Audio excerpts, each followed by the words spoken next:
Adavu in Mohiniyattam involves only footwork. The dancer sits in arayimandala or arayimandi position, a plie about 1 foot between the feet. The hands are creating a circle in front of the chest, and the pelvis is tucked in as much as possible. The feet are lifted to stamp on the floor.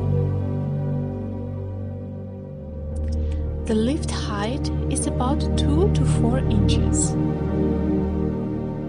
The stamping creates a flat sound, almost a clap. The corpus doesn't move during the stamping and is held on